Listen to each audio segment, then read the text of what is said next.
kupitia jina la Yesu Kristo, Yesu aliye hai, Yesu anayeweza. Ninaamini uko salama. Naam, ni sauti ya injili kwa watu wote. Tunaendelea na injili ya Bwana Yesu Kristo, injili ya msaada wa wokovu, injili ambayo ndio uelekeo wa mwanadamu. Asubuhi ya leo, naam, tunaendelea na injili kupitia msaada wa Yesu. Yesu anatupenda, Yesu anakupenda, Yesu anatuwazia mema, Yesu anatuwazia mema watu wote. Tumaini letu likae kwa Yesu. Tumaini lako popote ulipo, mtumaini Yesu Kristo. Hili ndio jina pekee tulilopewa wanadamu tuweze kulitumaini, bila kujali katika mazingira gani. Jina pekee tulilopewa ni la Yesu Kristo, liletao wokovu nyumbani. Ni jina lake Yesu Kristo, liletao uponyaji. Ni jina la Yesu Kristo, liletalo uzima. Ni jina la Yesu Kristo. Nakuomba popote ulipo, sikiza sauti ya injili, injili iambatanayo na uweza wa Mungu. Asante Mungu uliye mwaminifu kwa kutuimarisha na kutuamsha salama.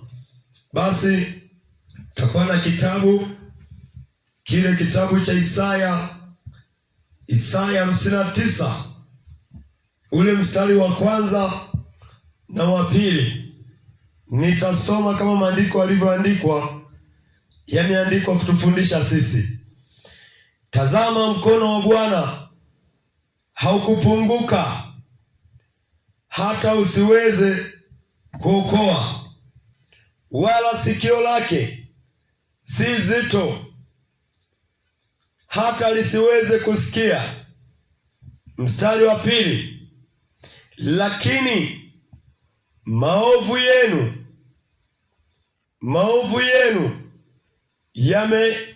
yamewafarakisha nyinyi na Mungu wenu, na dhambi zenu zimeuficha uso wake, msiuone hata hataki kusikia. Kwa uwezo wa Mungu ninarudia kusoma mistari miwili. Kitabu ni Isaya 59, ule mstari wa kwanza na ule mstari wa pili. Tazama, mkono wa Bwana haukupunguka hata usiweze kuokoa, wala sikio lake si zito hata lisiweze kusikia.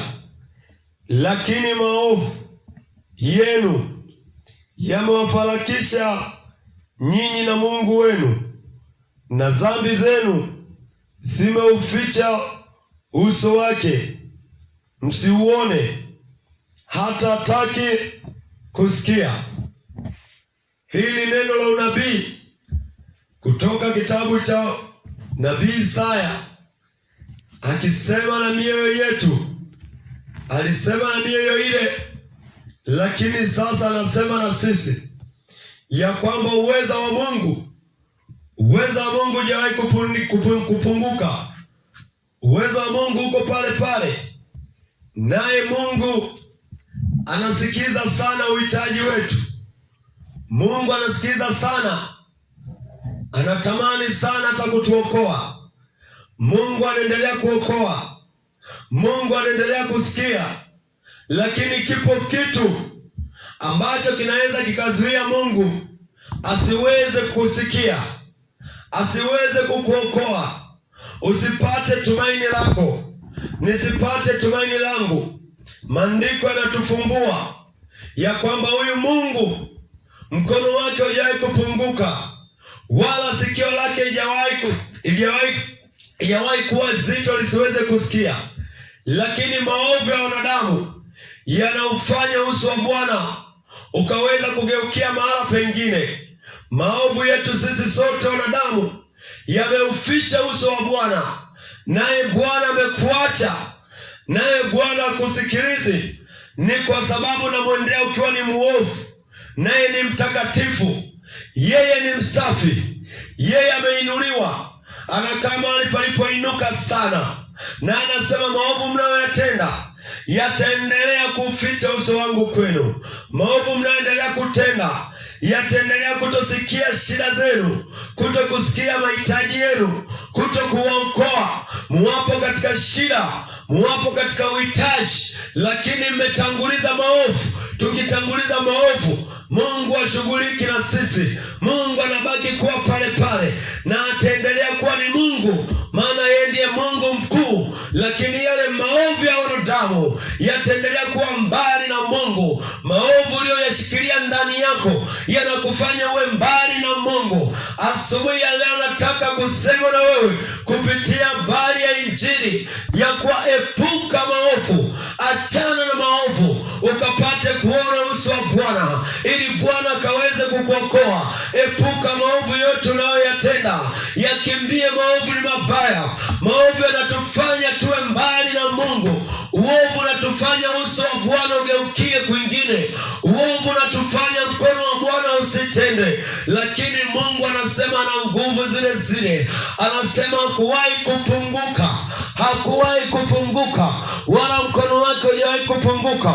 Nguvu ziko pale pale, uweza na mamlaka aliyokuwa nayo huko pale pale. Nguvu ya kuweza kuhamisha hata mapepo, hata magonjwa, hata ila, hata ufisadi, kila namna iliyojiinua, kila pando lililopandwa, asiyolipanda huyu Mungu wetu. Ana mamlaka, ana nguvu, ana ushindi wa kuweza kuyaondoa yote.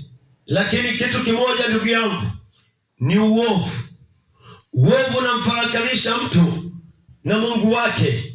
Matendo tunayoyatenda yakiwa kinyume na Mungu wetu yanatufarakanisha. Tunakuwa hatuna tena uhusiano na Mungu. Ni namna gani inaweza kuwa ni hatari zaidi? Yeye aliyekuumba, yeye aliyekufinyanga, umepoteza mahusiano naye. Yeye ambaye ndiyo tumaini, yeye ambaye ndiyo njia, yeye ambaye ndiyo mwanga wetu. Pasipo yeye hatuwezi tenda lolote. Tukipoteza mahusiano naye, yatakuwa ni maisha gani yanayoendelea? Ndipo shetani anajiinua, ndipo shetani atakuingia. Matendo mabaya yatakuwa na nafasi ya uhalali, yatajihalalisha ndani yako, yataendelea kutumikisha. Utakuwa kuwa mtumwa wa dhambi, utaendelea kuwa mtumwa wa dhambi. Na dhambi ikimshika mtu inamfanya kuwa mtumwa. Dhambi ikimpata mtu inamfanya kuwa mtumwa. Ndipo leo unaona ya kuwa watu wamekuwa ni watumwa sana wa dhambi. Watu wanatumikia dhambi kuliko kumtumikia Mungu. Watu wanaipenda dhambi, watu wanaitimiza dhambi kuliko kutimiza maandiko. Ni kwa vile tu wamepoteza uhusiano na Mungu. Ni kwa vile tu wamepoteza uhusiano na Mungu. Ni kwa vile Bwana ameondoa uso wake. Bwana ameondoa uso wake kwa wale watenda maovu, ili wakapate kuteseka, ili wakapate kutumikishwa. Ila Mungu yuko kwa kuwa ni mwaminifu. Mungu yuko kwa kuwa na upendo. Anaendelea kutoa kanuni, anaendelea kutoa mwongozo ya kuwa ni jinsi gani mwanadamu akaweze kumsogelea Mungu, ni jinsi gani mwanadamu akaweze kuwa na mahusiano na Mungu. Ili mwanadamu akapate kuwa na uhusiano na Mungu, ni lazima akatubu uovu wote, akepuke kutenda maovu, akepuke kutenda mabaya. Epuka kutenda mabaya, epuka kutenda uovu, epuka kutenda mabaya. Achana na uovu. Uovu na kufanya upoteze mahusiano na Mungu. Matendo yaliyo maovu yanatufanya tupoteze uhusiano na Mungu. Mungu anahitaji kuwa na mahusiano na wewe. Mungu anahitaji akusaidie. Mungu anahitaji akuokoe. Anasema mkono wake ndio unaokoa, na mkono wa Bwana unaokoa. Mkono wa Yesu, mkono wa Yesu unaokoa. Wale walio katika hali ya vifungo, waliofungwa, waliokuwa na shida, hakuna mwanadamu atakayeweza kutuokoa. Hakuna mtu yeyote atakayeweza kukuokoa. Ni mkono wa Mungu pekee ndio unaweza kututoa mahala tulipo tukafanyika kuokolewa, kututoa mahala pa utumwa. Ni mkono wa Mungu kututoa mahala tulipo. Ni mkono wa Mungu pekee. Kunahitajika mkono wa Mungu katika shida yako.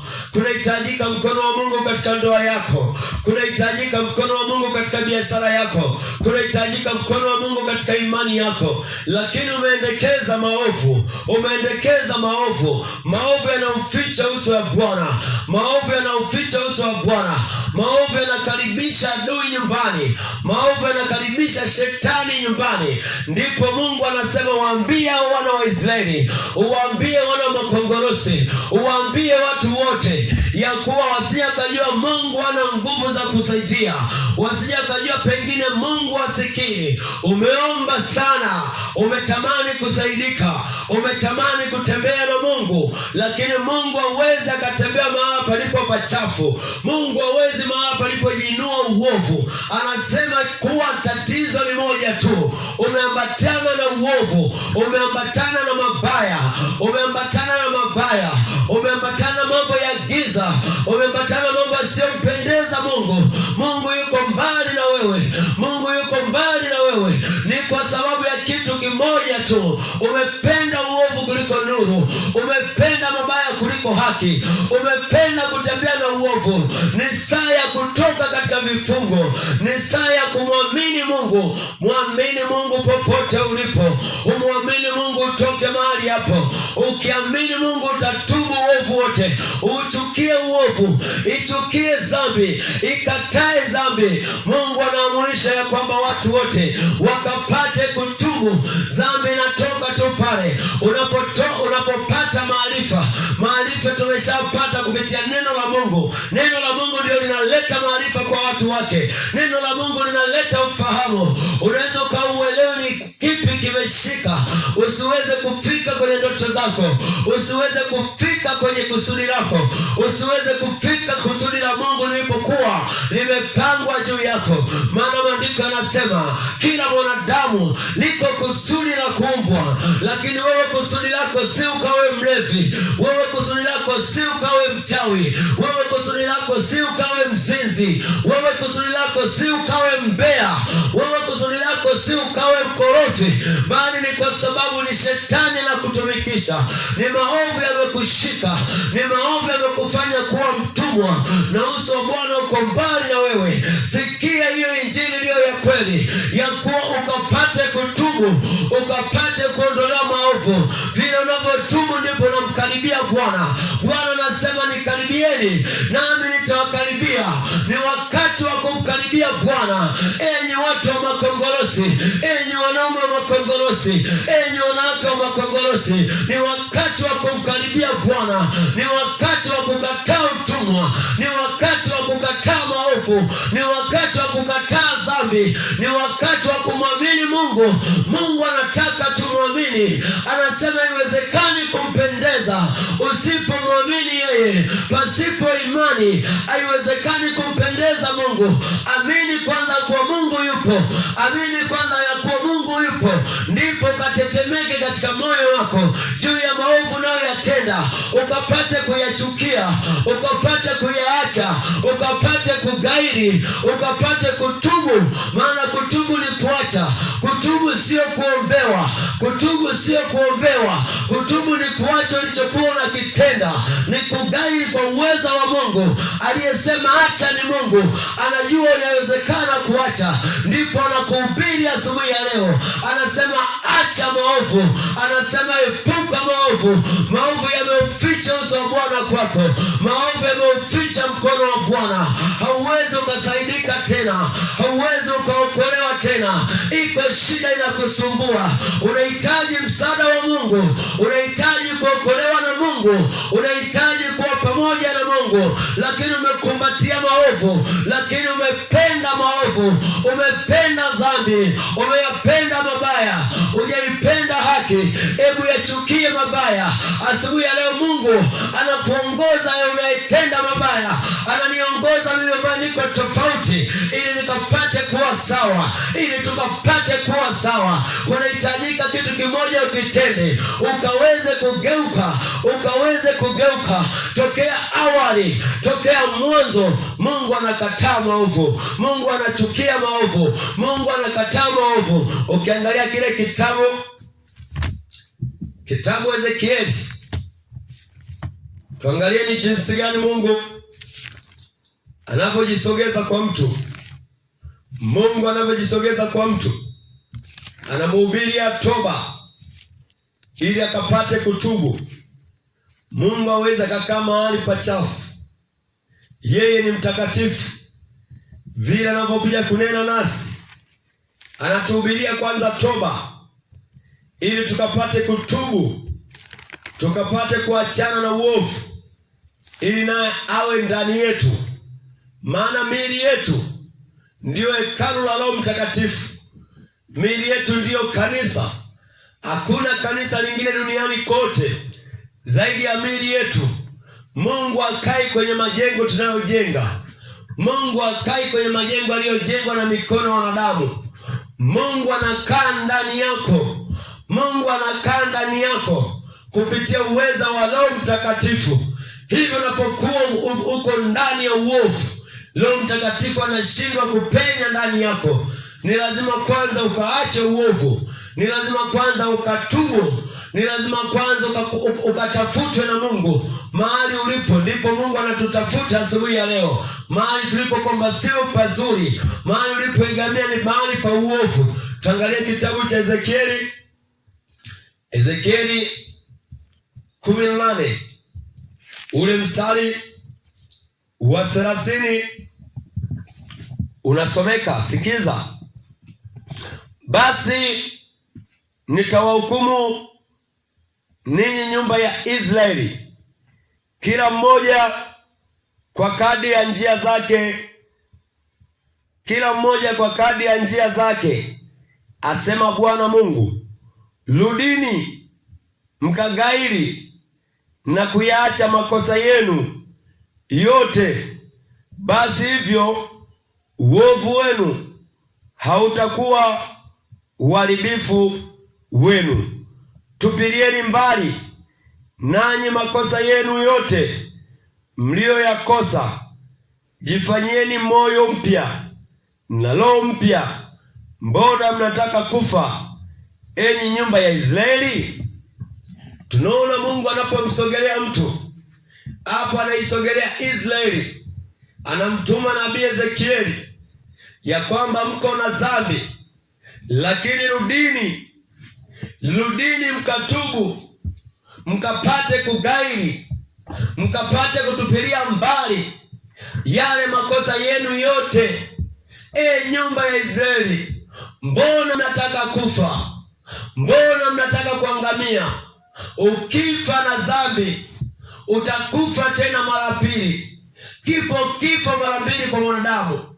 Unakufa katika mwili, utakufa tena katika nafsi.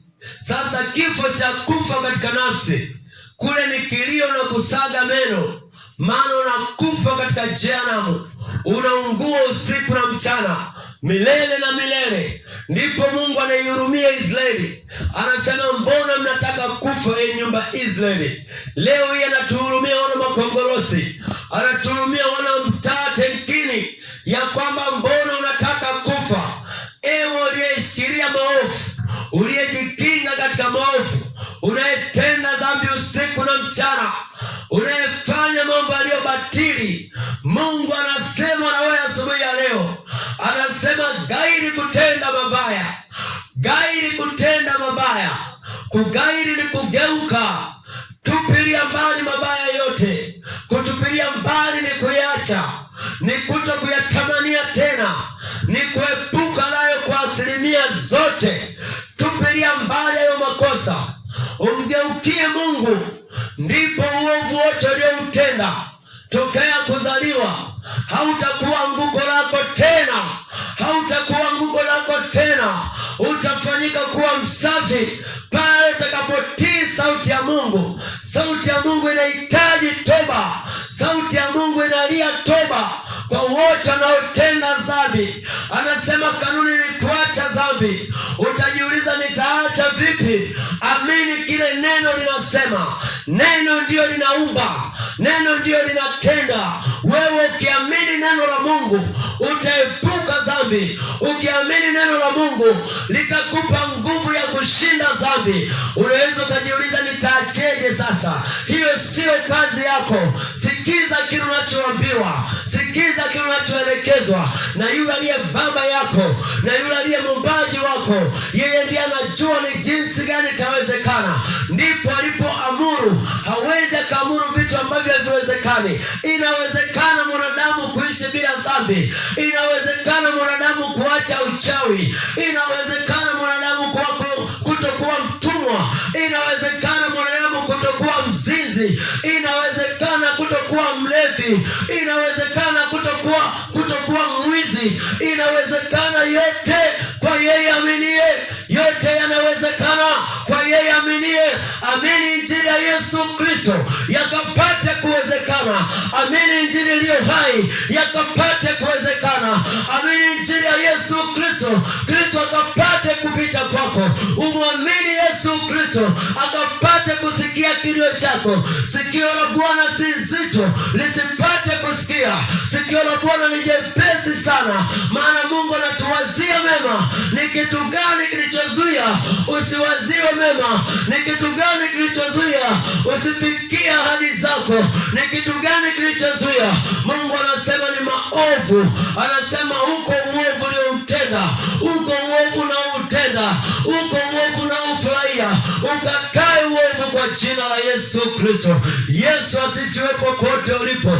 Yesu anatupenda sote, maana maandiko yanasema ya kwamba kwa jinsi Mungu aliupenda ulimwengu hata akamtoa mwana pekee, ili kila muaminie asipate kupotea, ili kila muaminie awe na uzima wa milele. Ni nani atazuia Mungu akimpenda mlevi? Ni nani atazuia Mungu akimpenda mchawi? Ni nani atazuia Mungu akimpenda muongo?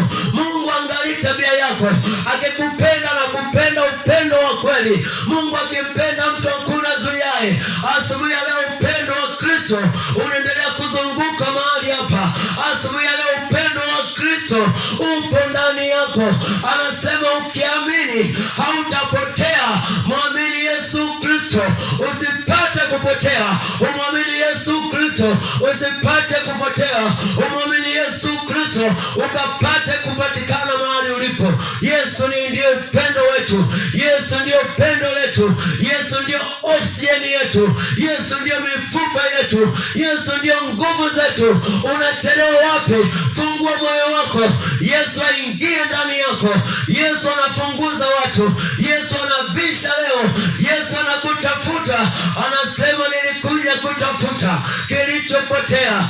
Onekana kwa ndiye uliyepotea. Umwamini Yesu Kristo akaweze kukuondoa, akaweze kukuondoa upotevuni, akaweze kutoa mahali ulipokuwa umepotea, ukapate kurudi kwa baba yako ambaye ndio zizini mwake Yesu Kristo. Hiyo ndiyo kazi aliyopewa. Injili ya Yesu Kristo inamtafuta aliyepotea. Inakutafuta wewe uliyepotea. Utasema nimepotea vipi? Matendo yako yanaonesha kweli umepotea. Mungu hakukuumba uwe hivyo. Hata ulipokuwa umezaliwa ukuwa hivyo. Ulipozaliwa katika mwili ukuwa hivyo. Dunia imekufundisha tabia mbaya. Dunia imekuongoza katika mabaya. Na hayo mabaya yote yameuficha uso wa Bwana. Kwa nini uso wa Bwana ufichwe? Ni kwa sababu ya maovu. Je, unayapenda maovu? Jibu ni hapana. Hivyo yaache maovu. Hebu epuka maovu. Maovu ni adui ya Mungu. Maovu ni adui ya mbingu. Maovu ni adui ya Roho Mtakatifu. Iko Roho wa Mungu ambao ni ahadi kwa watu wote. Anasema siku za mwisho nitamimina Roho yangu kwa watu wenye miili, wakubwa kwa wadogo, vijana kwa wazee. Wazee wataona maono, vijana watatabiri. Wakati ndio sasa. Roho wa Mungu akapate kushuka ndani yetu. Roho wa Mungu akapate kushuka kushuka kwa wazee, Roho wa Mungu akapate kushuka kwa vijana. Lakini kipo kitu kinazuia. Anasema kinazuia ni nini? Anasema ni maovu yenu, msije kujua Mungu ni mwongo. Mungu si mwongo, Mungu si mwanadamu hata akasema uongo. Kipo kitu umekikumbatia, upo uovu umepatana nao. Epuka uovu, Roho wa Mungu akamiminike ndani yako, maana leo ndiye atakuongoza katika kweli yote. Roho wa Mungu atakuongoza katika upya. Roho wa Mungu atakuzaa upya. Ule mwili wa asili ya Adamu ya kwanza alipotenda dhambi, sisi sote tumehesabiwa dhambi. Ni lazima Adamu wa pili akapate kuzaliwa mioyoni mwetu. Adamu wa pili akapate kuzaliwa ndani yake, akapate kuzaliwa kwa bibi yule, akapate kuzaliwa kwa baba yule, akapate kuzaliwa kwa mama, akapate kuzaliwa kwa kaka na dada. Adamu wa pili ni mwana wa Adamu ambaye ndio Yesu Kristo amekuja kuuisha. Hajaja kuhukumu, amekuja kuuisha, akapate kuuisha nafsi yako. Hebu muamini, weka tumaini kwa Yesu Kristo. Hakuna tendo utakalolitenda. Achilia imani yako. Iko wapi imani yako ndugu yangu? Umeelekeza wapi imani yako? Katika mambo ya dunia ambayo yanapita tu, ambayo yataondolewa yote, lakini neno litasimama. Amini neno ukapate kusimama. Amini neno ukapate kusimama. Ukiamini Yesu Kristo utapata kusimama. Ukiamini Yesu Kristo utarejeshewa afya yako. Ukiamini Yesu Kristo utarejeshewa tumaini lako. Ukiamini Yesu Kristo vyote vilivyonyang'anywa vitarudishwa. Shetani amenyang'anya afya yako, shetani amenyang'anya maarifa yako, shetani amenyang'anya nguvu zako. Ni wakati wa kurudishiwa nguvu. Ni wakati wa kutoka katika mateka. Ni wakati wa kutoka. Utatoka vipi ulipo hapo? Umwamini Mungu, umwamini Yesu. Mwamini Yesu, mwamini Mungu. Popote ulipo, mwamini Yesu Kristo. Yesu ndiye neno, Yesu ndiye neno. Pasipo neno hakuna kitakachowezekana. Pasipo neno hakuna kitakachotendeka. Likubali neno, likubali neno la Kristo. Neno ndio uzima wetu, neno ndio uhai wetu, neno ndio uumbaji wetu. Yote unayoyaona yalitokana na neno. Palipokuwa na giza, neno likasema iwe nuru, ikawa nuru. Leo palipo giza, neno litenda kusema nuru, itakuwa nuru ndani yako. Yesu asifiwe. Yesu ni mzuri. Ya nini umkataa Yesu Kristo? Unataka nini mwanadamu? Umepotea. Kubali utafutwe na Yesu. Yesu ndiye anatafuta, namo anaendelea kutafuta. Tusikize maneno yake Yesu, tukapate kumwamini kwa pamoja. Kitabu ni Mathayo. Popote ulipo, kama una kitabu na Biblia, unaweza ungana nami katika injili. Mathayo 4 mstari wa 17. Kitabu ni Mathayo 4 mstari wa 17. Tokea wakati huo Yesu alianza kuhubiri na kusema, tubuni, kwa maana ufalme wa mbinguni umekaribia. Yesu anaanza kuhubiri. Anahubiri nini? Anatuhubiria nini huyu Yesu? Sikia, Mathayo 4 ule mstari wa 17. Tokea wakati huo Yesu alianza kuhubiri na kusema, tubuni, kwa maana ufalme wa mbinguni umekaribia. Huyo ni Yesu. Anawaambia watu watubu. Watu watubu. Kwa nini watu watubu? Kwa sababu uso wa Bwana uko mbali nao. Kwa sababu mkono wa Bwana uko mbali nao. Hivyo ni mkono wa Bwana, uso wa Bwana ukae pamoja nasi. Ni lazima tukapate kutubu. Tukapate kutubu. Nimesema kutubu ni kugeuka kama maandiko yalivyotuongoza. Ile Ezekieli 18 ule mstari wa 30 na 31 unaongoza namna gani mtu anatubu. Kutubu ni kugai zaidi. Kutubu ni kutupilia mbali makosa yote. Kutubu ni kugeuka. Kutubu ni kuacha. Ulikuwa unakunywa pombe, unawacha. Huko ndiko kutubu. Sio unaombewa unaendelea kulewa. Hiyo sio toba. Toba ni kuacha. Ulikuwa ni mzinzi, umesikia injili asubuhi ya leo, unajiwekea tumaini tokea leo ninaacha uzinzi. Ulikuwa ni mchawi, unaacha uchawi. Iko nguvu katika injili ambayo itakufanya uache, maana imani chanzo chake ni kusikia. Umesikia nini asubuhi ya leo?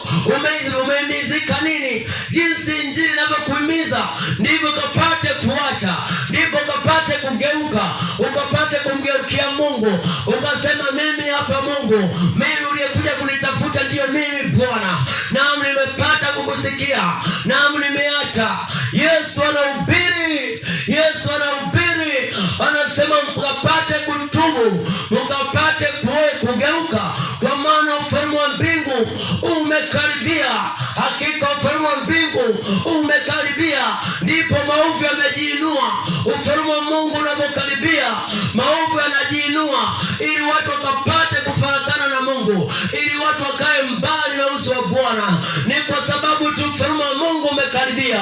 Shetani hataki uende katika ufalme mpya. Shetani anataka endelee kutumikisha, mkapate kuangamia pamoja, mkapate kusurubika pamoja katika ziwa liwakalo moto na kiberiti. Naye Mungu anasemaje?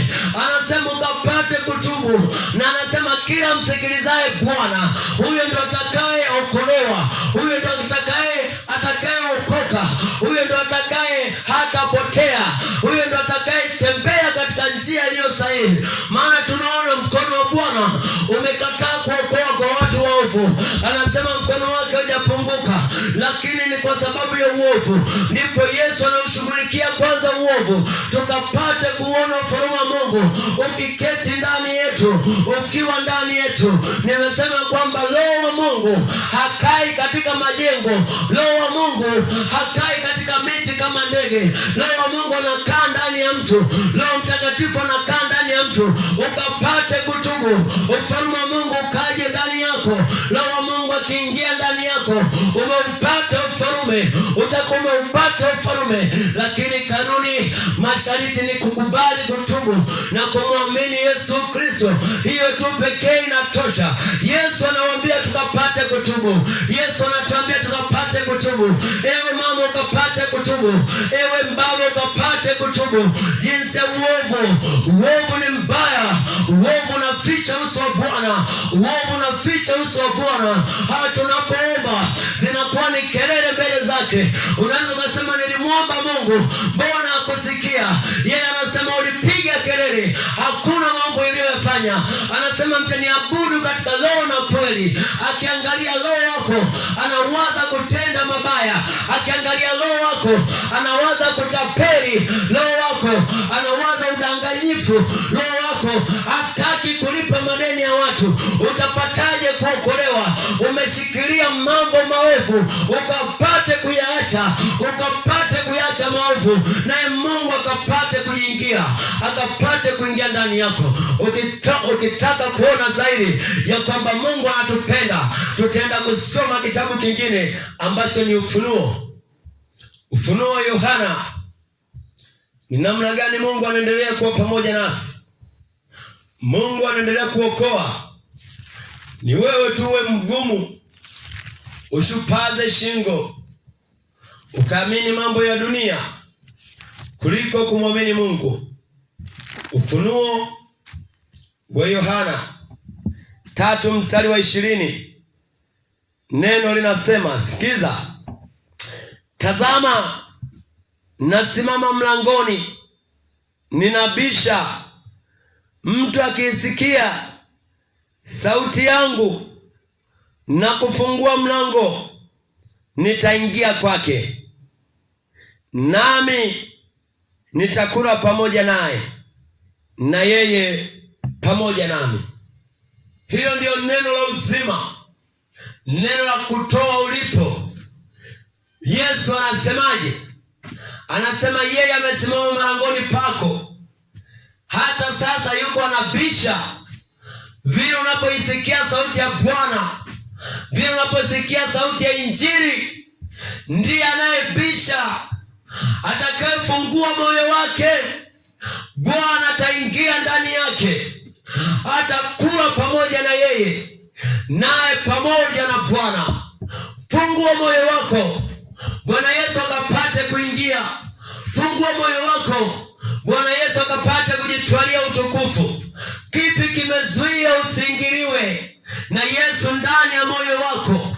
Hujafungua moyo wako, umeufanya moyo wako kuwa mgumu, umeufanya moyo wako kuwa wajiwe. Hutaki kuamini Injili, hutaki kusikiza neno. Kanuni anasema atakayesikia. Imani chanzo chake ni kusikia. Leo unasikia. Nini kinakuzuia? Leo unasikia. Kipi kinakuzuia? Uovu unakuzuia, matendo mabaya, uasherati, uzinzi, tamaa mbaya, Simba na Yanga zinakuzuia Yesu asiingie ndani yako. Umejaza wachezaji ndani yako, umejaza timu za Ulaya ndani yako. Ukapate kufungua moyo, ukapate kufungua moyo. Moyo unafunguka kwa mujibu wa maandiko. Mlango ni moyo. Yeye ndo anayebisha katika moyo wako, yeye ndo anayebisha katika moyo wako. Ukapate kufungua moyo, ukapate kumfungulia Yesu Kristo, akapate kuingia ndani yako. Ya nini uteseke wakati unayo nguvu, unayo mamlaka, unayo tumaini? Tumaini ni Yesu Kristo. Ukipata kumfungulia Yesu Kristo, asubuhi ya leo anaingia ndani yako. Mungu si mwongo akasema uongo. Alichokisema ni amina, alichokisema ni haleluya. Haleluya. Popote ulipo, ninakusalimu kupitia Injili ya Yesu Kristo. Unaisikia sauti ya leo, ukapate kufungua moyo wako. Yesu Kristo ingie ndani yako. Ni wakati wa kuruhusu Yesu Kristo. Ulipofungua moyo wako, akaingia mumeo ukaolewa. Ulipofungua moyo wako, zikaingia tamaa zikakupelekesha. Lakini ni sasa, ni wakati mwingine wa kufungua moyo wako, akaingia Bwana Yesu. Ondoa ulivyovishika, ukalishike neno la uzima. Yesu ndiye neno. Kalikubali neno, ukapate kulikubali neno, ukapate kumwamini Yesu, ukapate kumwamini Yesu. Yesu anasema ni imani tu. Anasema amini, amini, amini, amini naambieni, amini, amini naambieni, mtu akikaa ndani ya neno langu ataijua kweli. Mtu akikaa ndani ya neno langu ataijua kweli, na hiyo kweli itamfanya kuwa huru, itamfanya kuwa huru kweli kweli. Yesu asifiwe. Kwa uwezo wa Mungu tutaenda kusoma Marko 7. Kitabu ni Marko mtakatifu. Mwongozo wa maandiko pekee ndio utatuvuta katika ufalme uliokaribia huu. Kitabu ni Marko 7, ule mstari wa 21 hata 22, tukapate kuyaona maovu yanayotuzuia tusipate kuona ufalme wa Mungu. Naye Marko 7 kwa uwezo wa Roho Mtakatifu akaoneshwa maovu yote yaliyoko ndani ya mioyo ya watu. Hivyo kasikize, ikiwa nawe utajipata hapo, kapate kunyenyekea ili usiukose ufalme wa Mungu. Marko 7 mstari wa 21, kwa maana ndani ya mioyo ya watu hutoka mawazo mabaya, uasherati, wivi, uaji, uzinzi, tamaa mbaya, ukorofi, hila, ufisadi, kijicho, matukano, kiburi, upumbavu. Haya yote yaliyo maovu yatoka ndani, nao yamtia mtu unajisi. Huu ni moyo wa mwanadamu. Mungu anaufungua, anatuonesha yanayotoka moyoni mwetu, yanayotoka moyoni mwako. Anasema moyoni mwako unawaza tu uzinzi, moyoni mwako uko ukorofi, moyoni mwako uko uchawi, moyoni mwako iko tamaa mbaya, moyoni mwako uko uuaji, moyoni mwako yapo mafarakano. Ndipo mwana wa Mungu Yesu Kristo anabisha kapate kuzungumza na huo moyo, ukapate kuacha maovu kwa uwezo wa Mungu. Mungu anausema moyo wenye dhambi, Mungu anausema huo moyo akapate kuokoa. Huo moyo umepotoka, huo moyo umemgeukia shetani. Yeye shetani ndio ameushikilia, amekuwa dereva wako. Unapelekeshwa tu kwenye uzinzi, unapelekeshwa kwenye ukorofi, unapelekeshwa kwenye tamaa mbaya. Mungu anataka kusaidie asubuhi ya leo, kupo kusaidiwa. Yeye atakaisikia injili ya uzima akapata kuiamini, akapata kumwamini Mungu, huu moyo utashughulikiwa mara moja. Utakuwa moyo safi. Maandiko yanasemaje? Heri wenye moyo safi, kwa maana ufalme wa mbingu ni wao. Nani anausafisha moyo? Sabuni haiwezi kausafisha moyo, pesa haiwezi kausafisha moyo, mume na mke hawawezi kausafisha moyo. Sabuni ya moyo wetu ni Roho Mtakatifu. Sabuni ya mioyo yetu ni Yesu pekee. Yeye ndiye anatujua vyema, anakujua tunayowaza, anatujua tunayotenda. Kabla ya kutenda anatujua. Ndio maana anasema mioyoni mwenu upo uuaji. Yeye mchukiaye nduguye, yeye ni muuaji. Moyoni mwenu yapo makorokoro mengi, anataka kapate kusafisha. Kigezo cha kuingia ndani yako, ukapate ufahamu, ukapate injili ya ufahamu, na ukanyenyekee, ukapondeke roho wako, roho yako ikapondeke. Maana nayeponda roho zetu ni neno la Mungu. Neno la Mungu ndio nyundo ipondao mawe vipande vipande. Nasi mioyo yetu ndio ilifanyika kuwa jiwe, ikawa ni migumu kuelewa wokovu. Hivyo asubuhi ya leo Bwana anapata kuiponda mioyo, anapata kuponda moyo wako, ukapate kushuka chini, ili akapate kuingia, akapate kukuinua, akapate kutakasa, akapate kuondoa uovu wote. Umwamini Yesu Kristo, uiamini injili ya Yesu. Yesu anakuita, Yesu anakuita, Yesu anabisha. Ni nani atakayemfungulia mlango Yesu? Yesu akapate kuingia, au utaendelea kuwa mtumwa wa dhambi? Wakati wa kuacha dhambi ni sasa, wakati wa kutubu ni leo. Unaposikia injili ya Yesu Kristo inasema tubuni, tubuni enyi watu wote, ufalme wa mbinguni umekaribia.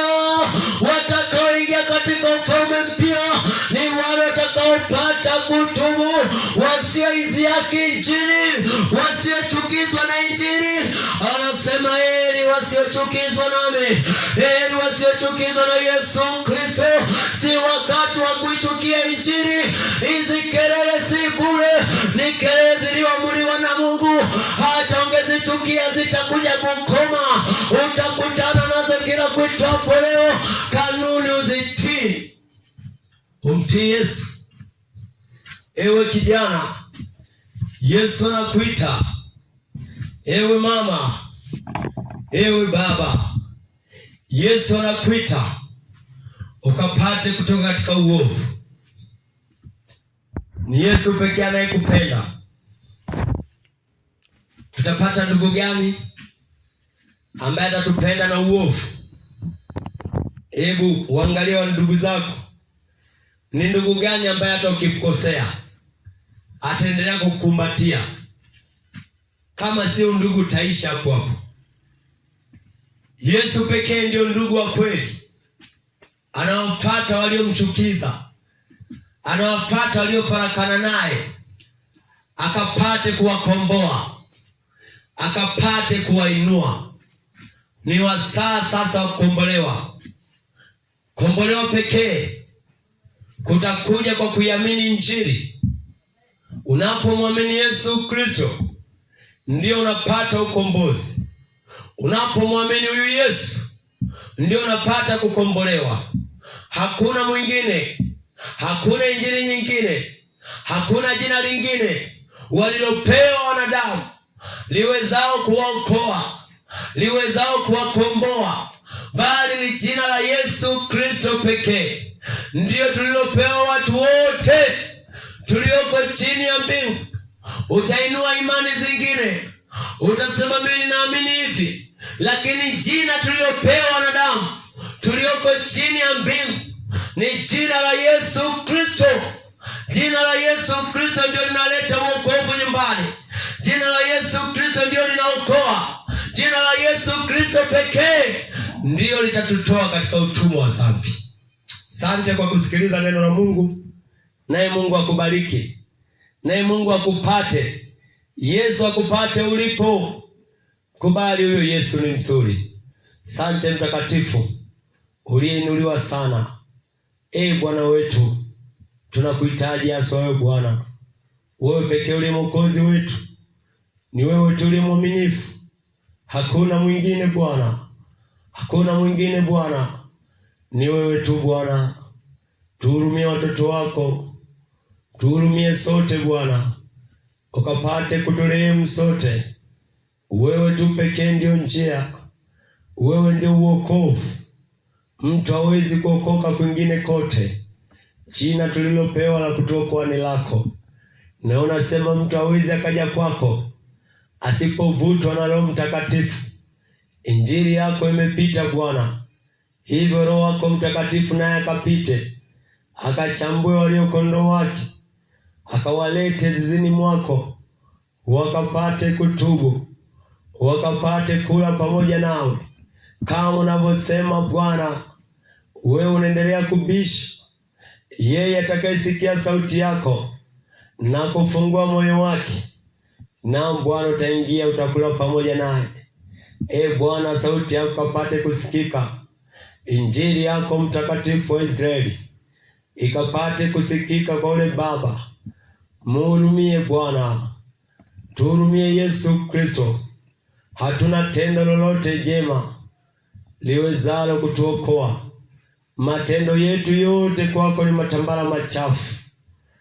Bwana, rehema zako tu na huruma zako ndio tumaini letu. Sisi pekee yetu hatuwezi.